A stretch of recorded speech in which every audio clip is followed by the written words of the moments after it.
Hello student, इससे पहले videos में मैंने आपको मैकियावेली से संबंधित जानकारी दी थी, जिसमें मैंने आपको मैकियावेली की पृष्ठभूमि, उस समय की राजनीति, पुनर्जागरण, धर्म सुधार आंदोलन, मैकियावेली का सामान्य परिचय, उनकी रचनाएं, उनकी अध्ययन पद्धति, मैकियावेली अपने युग के शिशु है, इस विषय पर विस्तार से चर्चा की थी।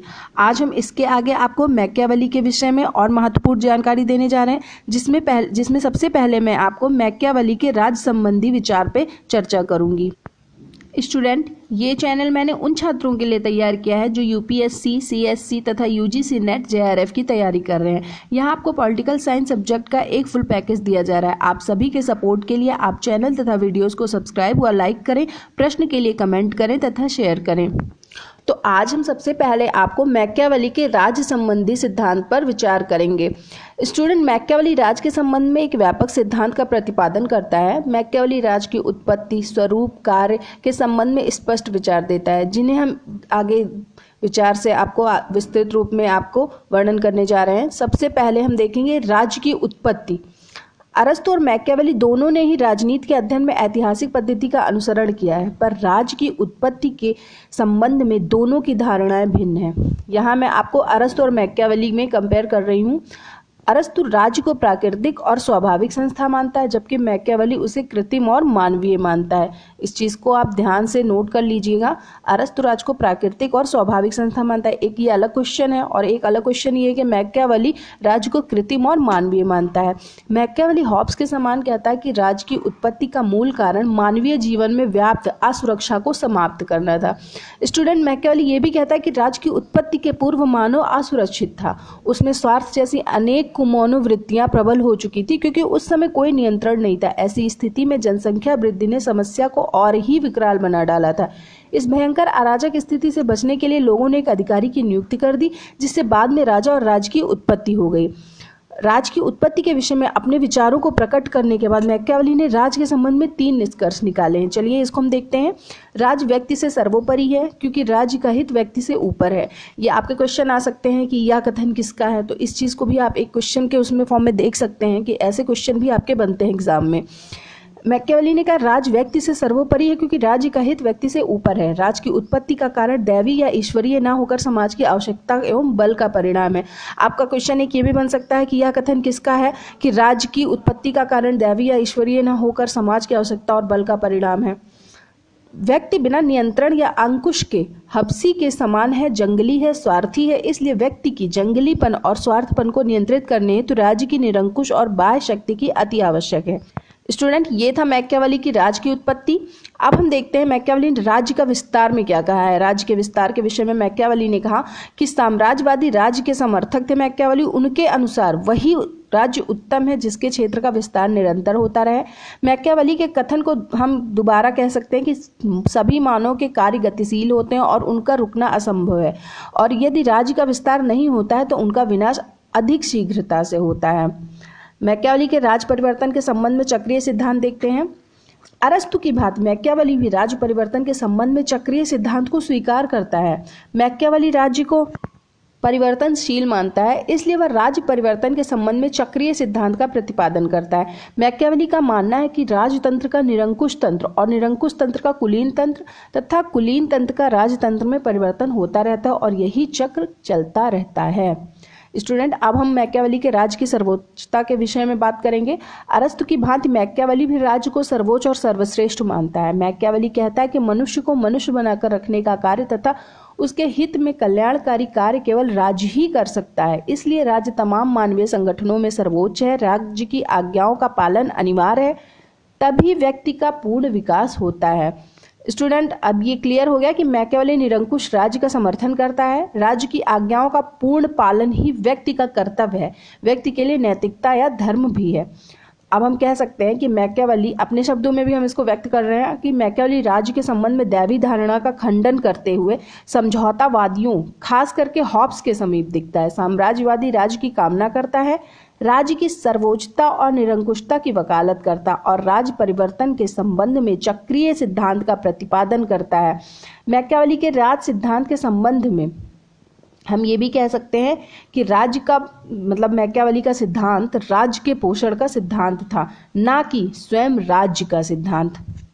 स्टूडेंट, मैकियावेली के राज संबंधी विचार के बाद अब हम मैकियावेली की राजनीति का धर्म और नैतिकता से पृथक्करण कैसे किया, हम इसके विषय में आपसे विस्तार में चर्चा करने जा रहे हैं। तो देखते हैं कि राजनीति शास्त्र में सबसे पहले और स्पष्ट रूप से राजनीति से धर्म और नैतिकता को पृथक करने वाले सिद्धांत को प्रतिपादित करने का श्रेय मैकियावेली को ही प्राप्त है। मैकियावेली से पहले यूनानी और मध्य युग के राजनीतिक विचारकों की विचारधारा नैतिकता और धर्म के सिद्धांतों पर आधारित थी। प्लेटो राजनीति शास्त्र को नीति शास्त्र का ही एक अंग मानता था और अरस्तु भी राज्य को नीति शास्त्र के लक्ष्यों को प्राप्त करने का एक साधन मानता था। राज सिद्धांतों के धर्मनिरपेक्ष विचारों में मर्सिलियो मैकियावेली के विचारों के निकट है, क्योंकि उसने राजनीति के क्षेत्र में सर्वप्रथम धर्मनिरपेक्ष विचारधारा का प्रतिपादन किया था, किंतु वह धर्म को राज्य से अलग नहीं करने के कारण मैकियावेली की सीमा तक नहीं पहुंच सका। और अन्य मध्ययुगीन विचारकों ने भी किसी न किसी रूप में धर्म और राजनीति को संयुक्त माना है, अतः उन्हें सबसे पहले पूर्णतः सुविचारित आधार को पृथक करने वाला मैकियावेली ही है। मैकियावेली ने ना तो ईसाई धर्म की मान्यताओं और न दैवी कानूनों के अस्तित्व को स्वीकार किया। मैकियावेली ने इस बात से इनकार किया कि मानव का कोई पारलौकिक उद्देश्य है। वह संत एक्विनास के सिद्धांत को स्वीकार नहीं करता कि भावी जीवन में आनंद प्राप्त करने के लिए मनुष्य को ईश्वरीय कानून के निर्देश की आवश्यकता है। मैकियावेली कहता है कि मानव का केवल एक ही लक्ष्य हो सकता है और वह है इस जीवन में सुख और आनंद की प्राप्ति। राज्य सिद्धांत में मैकियावेली ईसाईयत के उन सब सिद्धांतों को अस्वीकार करता है जो शासक को नम्रता, विनीतता आदि का पाठ पढ़ाते हैं।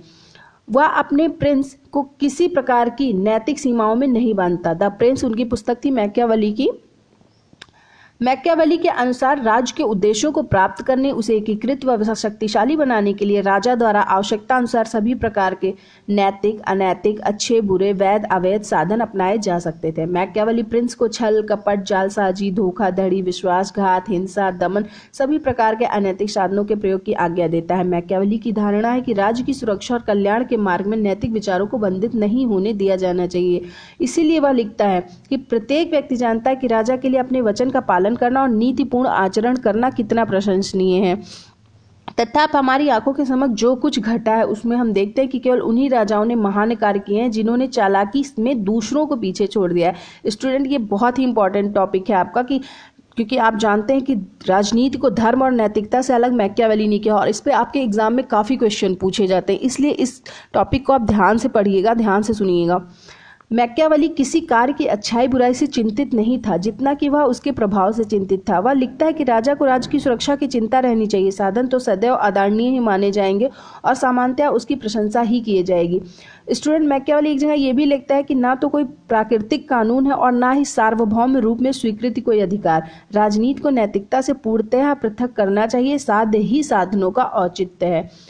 स्टूडेंट, मैकियावेली ने नैतिकता को व्यक्तिगत नैतिकता और जन नैतिकता, पब्लिक और प्राइवेट मॉरलिटी, ये भी आपके क्वेश्चन में आता है कि ये किसने बताया, तो आप इस चीज़ को ध्यान रखिएगा कि पब्लिक और प्राइवेट मॉरलिटी आपके मैकियावेली ने दिया था। इन दो वर्गों में बांटा है उसने नैतिकता को। व्यक्तिगत नैतिकता और जन नैतिकता इन दो वर्गों में बांटा है। व्यक्तिगत नैतिकता के अंतर्गत राजा अथवा शासक के दृष्टिकोण, उसके मापदंड को रखा गया। जन नैतिकता के बारे में उसने कहा कि जनता का कल्याण इसी में कि वह अपने शासक की आज्ञाओं का पालन करे।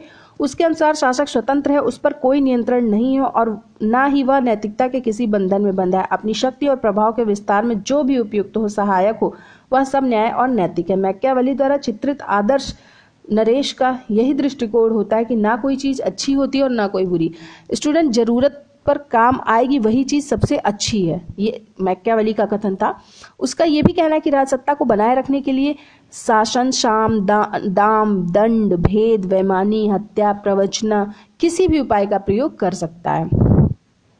और मैकियावेली ये भी लिखता है कि राजा को ऊपर से दयालु, विश्वासीय, धार्मिक और सच्चा होने का ढोंग करते हुए आवश्यकता पड़ने पर निर्दय, विश्वासघाती और धार्मिक बनने को तत्पर रहना चाहिए। वह धोखा और ढोंग राजा के लिए जरूरी समझता है और कहता है कि छल कपट को जानने के लिए राजा को लोमड़ी तथा भेड़िए को डराने के लिए शेर होना चाहिए।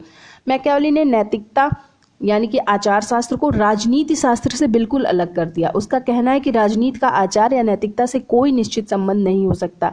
राजनीति का विषय राज है और व्यक्ति का विषय नैतिकता और सदाचार है, पर व्यक्ति राज के अधीन है, इसलिए नैतिकता और सदाचार राज्य के अधीन है और उसकी परिभाषा राजनीति के लिए उसकी आवश्यकता के अनुसार बदली जा सकती है। धर्म के बारे में भी मैकियावेली का दृष्टिकोण नैतिकता की तरह ही है। वह धर्म विरुद्ध नहीं है बल्कि धर्म विहीन है। वह धर्म विरुद्ध नहीं है बल्कि धर्म विहीन है। उसके अनुसार यदि राज्य की जनता धार्मिक हो तो यह राज्य के लिए बहुत अच्छा है, क्योंकि धार्मिक प्रजा आत्मनियंत्रित होती है। पर वह धर्म को किसी आवश्यक गुण के रूप में मान्यता नहीं देता। धर्म तभी उसके लिए अच्छा है जब तक वह राज्य के संचालन के लिए साधन बन सके। धर्म राज्य की अधीनता में है, उसके ऊपर या बराबर नहीं। मैकियावेली का एक सुझाव है कि राजा को ऐसे गुणों से विभूषित होना चाहिए जो कि अच्छे मनुष्य के लक्षण माने जाते हैं। उसके द्वारा धर्म को धारण करने का प्रपंच अवश्य ही रचा जाना चाहिए। इस प्रकार हम कह सकते हैं कि मैकियावेली की नैतिकता संबंधी धारणा दोहरे मानकों को स्वीकार करती है, एक राजा के लिए और दूसरी प्रजा के लिए। जहां मैकियावेली राजा को राज्य के उद्देश्यों की प्राप्ति के लिए नैतिक और अनैतिक दोनों प्रकार के साधनों के प्रयोग की आज्ञा देता है, वहां नागरिकों में सद्गुण उत्पन्न करने के लिए धर्म का सहारा लेता है। वह कहता है कि बुद्धिमान शासक को देखना चाहिए कि निजी नैतिकता के मानकों का पतन ना हो। स्टूडेंट, अभी मैंने आपको बताया कि मैकियावेली ने राजनीति में धर्म और नैतिकता को पृथक किया। अब मैं आपको बताने जा रही हूँ कि उसके कारण क्या थे, कि राजनीति का धर्म और नैतिकता से उसने पृथक किया, उसके पीछे कारण क्या था। तो मैकियावेली के द्वारा राजनीति का धर्म और नैतिकता से जो पृथक्करण किया गया उसके लिए ये कारण थे। सबसे पहले तो मैकियावेली यूनानी दार्शनिकों की भांति राज्य को सर्वश्रेष्ठ और सर्वोच्च संगठन मानता है, और उसका विचार है कि राज्य के हित व्यक्तिगत हितों के उच्च और महत्वपूर्ण होते हैं। आपको ये तो पता है कि उसने धर्म और नैतिकता को राजनीति से अलग किया। स्टूडेंट, ये आपको सारी बुक्स में मिल जाएंगी, बट मैं आपको बता रही हूँ कि उसके कारण क्या थे। इस चीज़ को भी आप जानिए, क्योंकि जो चीज़ हुई उसके पीछे कोई रीज़न होता है, तो वो कारण मैं आपको बता रही हूँ। तो सबसे पहला कारण था कि मैकियावेली यूनानी दार्शनिकों की भांति राज्य को सर्वश्रेष्ठ और सर्वोच्च संगठन मानता है, और उसका विचार है कि राज्य के हित व्यक्तिगत हितों से उच्च और महत्वपूर्ण होते हैं। इसलिए उसने लिखा है, जब राज्य की सुरक्षा संकट में हो तो उस पर नैतिकता के वे नियम लागू नहीं होने चाहिए जो नागरिकों के व्यवहार को विनियमित करते हैं। और दूसरा कारण था मैकियावेली का उस समय पोप के पाप में आचरण व ईसाईयत में सिखाए जाने वाले सिद्धांतों को देखकर यह विश्वास बन गया था कि धार्मिक सत्ता मनुष्यों को अंधविश्वासी और आकर्मण बनाती है, जिसके कारण वे परिस्थितियों का सामना करने में असमर्थ हो जाते हैं। अतः वह बिल्कुल नहीं चाहता था कि मनुष्य को दुर्बल बनाने वाली धार्मिक सत्ता का राजनीति में लेश मात्र भी अस्तित्व हो। और इसका तीसरा कारण था, राजनीति का धर्म और नैतिकता से पृथक करने का तीसरा कारण था कि शासन कार्य में प्रत्यक्ष रूप से संबंधित होने के कारण उसने स्वयं यह देखा था कि शासकगण आंतरिक प्रशासन और वैदेशिक संबंधों के संचालन में सदैव ही नैतिक अनैतिक सभी साधनों को अपनाते रहे हैं। अतः उसने राजनीति में नैतिकता का उपदेश देना व्यर्थ समझा। और चौथा कारण था मैकियावेली द्वारा शक्ति को असाधारण महत्व देना। अतः शक्ति प्राप्त करने के लिए उसने किसी भी उपाय के प्रयोग को उचित बताया। उसके इस दृष्टिकोण के कारण धार्मिक और नैतिक प्रभाव से पूर्णतया मुक्त राजनीति का जन्म हुआ। और इसके अलावा स्टूडेंट, इसके अलावा भी एक कारण था कि सीजर बोर्जिया के संपर्क में रहकर मैकियावेली ने यह भी सीखा कि निरंकुश शासक ने ऐसे साधनों से जिन्हें पूर्ण रूपेण नैतिक नहीं कहा जा सकता, इटली के एक बड़े भाग में समृद्ध और शक्तिशाली शासन की स्थापना की। साथ ही मैकियावेली ने कई वर्षों तक कूटनीतिक कार्य किया था। उससे प्राप्त अनुभव द्वारा उसे दृढ़ विश्वास हो गया था कि मनुष्य की स्वार्थी और आक्रमणकारी प्रवृत्तियों पर नैतिकता और धार्मिकता से विजय नहीं पाई जा सकती। स्टूडेंट, अभी मैंने आपको मैकियावेली के राजनीति का धर्म और नैतिकता से पृथक्करण और उसके कारण बताए। अब मैं इसके बाद आपको बताने जा रही हूँ कि मैकियावेली आधुनिक राजनीतिक चिंतक के जनक के रूप में। अब मैं कोशिश कर रही हूँ कि उन सभी बिंदुओं पर प्रकाश डाल सकूँ जिसकी वजह से मैकियावेली को आधुनिक राजनीतिक चिंतक का जनक कहा जाता है। उसके ऐसे कौन कौन से स्वरूप थे, कौन कौन सा चिंतन का कारण था, किस किस विषय पे उसने चिंतन किया जिसकी वजह से उसको ये उपाधि मिली। ठीक है, तो सबसे पहले मैं बता रही हूँ कि मध्यकालीन अंध धर्मवादिता से मुक्त कराकर राजनीतिक चिंतन को नए विकासात्मक मार्ग की ओर ले चलने वाला मैकियावेली ही है। मैकियावेली ने ही नैतिकता और राजनीति में स्पष्ट विभाजक रेखा खींचने की जोरदार वकालत की। इसी महत्वपूर्ण योगदान के कारण मैकियावेली को आधुनिक राजनीतिक चिंतन का जनक समझा जाता है और उसको राजनीतिक चिंतन के इतिहास में महत्वपूर्ण स्थान भी प्रदान किया जाता है। मैकियावेली के जिन विचारों के कारण उसे राजनीतिक चिंतक का जनक समझा जाता है या उसे अन्य श्रेय प्राप्त है और जो राजनीतिक चिंतन को उसकी अमर देन है, वे इस प्रकार हैं। सबसे पहला, धर्म और नैतिकता को राजनीति से उसने पृथक किया। ठीक है, और फिर उसके बाद दूसरा है, मैंने अभी आपको बताया कि उसने धर्म और नैतिकता को राजनीति से कैसे पृथक किया, इसलिए मैं इसको दोबारा से आपको नहीं बता रही हूँ क्योंकि समय कम होने की वजह से। आप उसको सुन लीजिएगा। अब आप उसके बाद दूसरा है उसका प्रयोगात्मक पद्धति। स्टूडेंट, मैकियावेली ने राजनीति विज्ञान के क्षेत्र में ऐतिहासिक पद्धति जैसे प्रयोगात्मक पद्धति को अपनाया। ऐतिहासिक पद्धति पूर्णतः वैज्ञानिक पद्धति ना होकर भी बहुत से महत्वपूर्ण मूल्यों पर आधारित है और इसमें तर्क व कल्पना का अभाव है। स्पष्ट है कि मैकियावेली के प्रयोगात्मक पद्धति का प्रयोग अन्य पहले से चले आ रहे दोषपूर्ण पद्धतियों से काफी बेहतर और राजनीति विज्ञान के क्षेत्र में महत्वपूर्ण योगदान रहा है। तीसरा जो बिंदु है वो है मानवीय स्वभाव की वास्तविकता का खुलासा। हॉब्स के पहले मानवीय स्वभाव की वास्तविकता से परिचय कराने वाला विचारक मैकियावेली ही है। मैकियावेली ने मानवीय स्वभाव के संबंध में जो कहा वह पूर्णता तो नहीं पर आंशिक ही सही सत्य जरूर है। मानव स्वार्थ से प्रभावित होकर ही काम करता और नियंत्रित रहता है, तो केवल डर से। वास्तविकता भी यही है कि व्यक्ति कानून, समाज, प्रतिष्ठा, संस्कार आदि के कारण ही वो संयमित रहता है। अगर इसका असर व्यक्ति पर नहीं हो तो व्यक्ति केवल अनैतिक और घिनौना व्यवहार करेगा, जैसा मैकियावेली कहता है। ठीक है। और इसका चौथा बिंदु है कि राज्य संबंधी सिद्धांत। मैकियावेली ने राजनीति को राज्य संबंधी सिद्धांतों से संपन्न किया है। प्रथम मैकियावेली ही वह विचारक था जिसने यह विचार दिया कि राज्य की उत्पत्ति ईश्वरीय न होकर सामाजिक आवश्यकता एवं बल का परिणाम है। ये भी आपका एक क्वेश्चन बन रहा है। ठीक है स्टूडेंट, तो हमारा अगला जो बिंदु है वो बहुत महत्वपूर्ण है, प्रभुसत्ता के सिद्धांत का प्रतिपादन। मैकियावेली ने राजा की शक्ति को अविभाज्य, निरंकुश और सर्वोच्च बताकर संप्रभुता संबंधी सिद्धांत का प्रतिपादन किया है। अगला बिंदु जो है वो राष्ट्र राज्य का विचार। प्राचीन राजनीतिक चिंतन का केंद्र बिंदु नगर राज था, उसी प्रकार आधुनिक राजनीतिक चिंतन का महत्वपूर्ण बिंदु राष्ट्र राज्य है। राष्ट्र राज्य की महत्वपूर्ण विशेषता एकता और प्रभुसत्ता है। राष्ट्र राज्य का निवास संप्रभुता संपन्न राष्ट्र के अधीन होता है। हमारा अगला बिंदु है वो है व्यवहारिक राजनीति का ज्ञान। यूरोप की व्यवहारिक राजनीति का जितना अनुभव मैकियावेली को था उतना तत्कालीन विचारकों में से और किसी के पास नहीं था। उसने समकालीन राजनीतिक परिवर्तनों का अध्ययन किया, उसने राजनीति विज्ञान के नए नियमों और सिद्धांतों का निर्माण किया। और हमारा जो अगला बहुत महत्वपूर्ण बिंदु है वो है यथार्थवाद पर बल। मैकियावेली को यथार्थवादी कहा जा सकता है क्योंकि उसने असंभव और काल्पनिक राज्यों में कोई रुचि न रखकर वास्तविक राज्यों तक ही अपने आप को सीमित रखा है। मैकियावेली ने कहा है कि राज्य का वास्तविक कार्य अपने अस्तित्व की रक्षा करना और अपना विकास करना है, और इस प्रकार के कार्य को अमली जामा पहनाने के लिए राज्य कुछ भी कर सकता है। बगैर नैतिकता अनैतिकता पर ध्यान दिए हुए मैकियावेली ने राज्य को इन नैतिक और अनैतिक मान्यताओं से निरपेक्ष रखा है। मैकियावेली के इन्हीं यथार्थवादी विचारों के कारण उसे आधुनिक युग का प्रथम यथार्थवादी विचारक माना जाता है। लीजिए, यहाँ आपका एक क्वेश्चन और बन गया कि मैकियावेली को आधुनिक युग का प्रथम यथार्थवादी विचारक माना जाता है। ठीक है। अब हमारा अगला बिंदु जो है वो है व्यक्तिवादी और उपयोगितावादी झलक। मैकियावेली के दर्शन के अध्ययन से हमें उसमें व्यक्तिवादी और उपयोगितावादी दोनों प्रवृत्तियों की झलक मिलती है। उसने आधुनिक व्यक्तिवाद के सिद्धांत का बीजारोपण किया। इतना ही नहीं, उसने यह कहकर कि मनुष्यों में दुख से बचने और सुख से भागने की इच्छा होती है, यहाँ मैकियावेली ने उपयोगितावादी सिद्धांत को जन्म दे दिया। हमारा अगला बिंदु है प्रथम राजनीतिक वैज्ञानिक। वह राजनीतिक दार्शनिकों की भांति उद्देश्य के महत्व पर नहीं बल्कि राजनीतिक वैज्ञानिक की भांति उद्देश्य की प्राप्ति के लिए कुशलता पर बल देता है।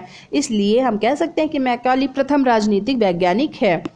स्टूडेंट, जो मैंने अभी महत्वपूर्ण बिंदु आपको बताए उसके अनुसार हम ये कह सकते हैं कि राजनीतिक चिंतन के इतिहास में मैकियावेली का एक विशिष्ट स्थान है, जिसके कारण उसके महत्व, प्रभाव और योगदान को अस्वीकार नहीं किया जा सकता।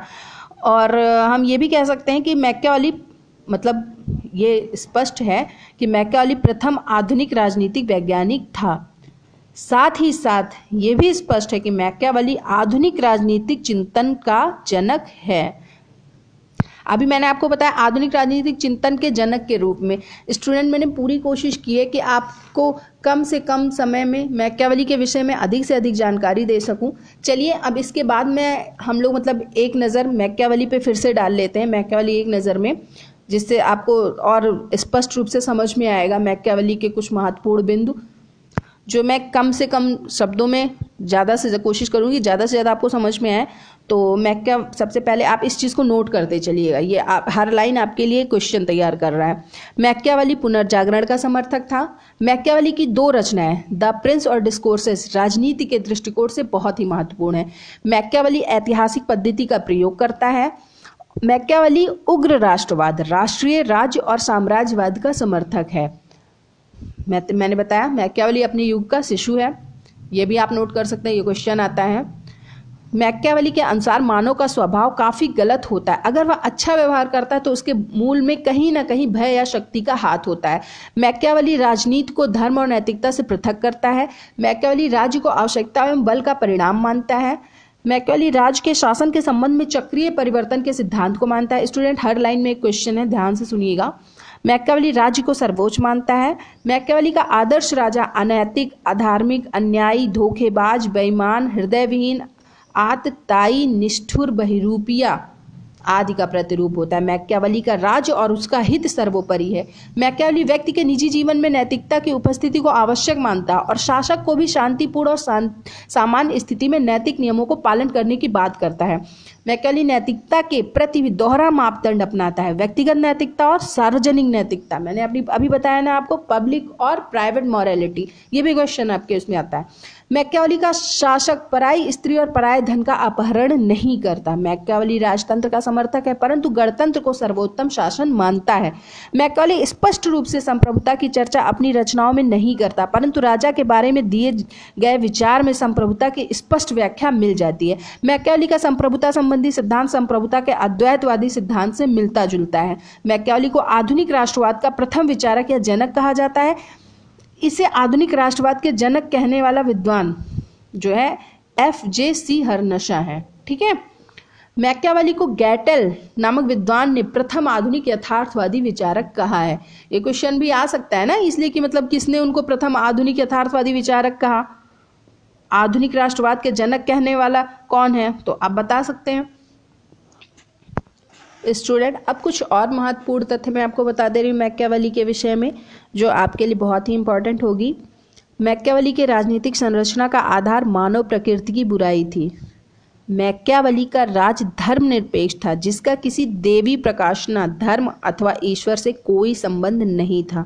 मैकियावेली ऐतिहासिक पद्धति के साथ निगमन प्रक्रिया का प्रयोग अपने अध्ययन में किया था।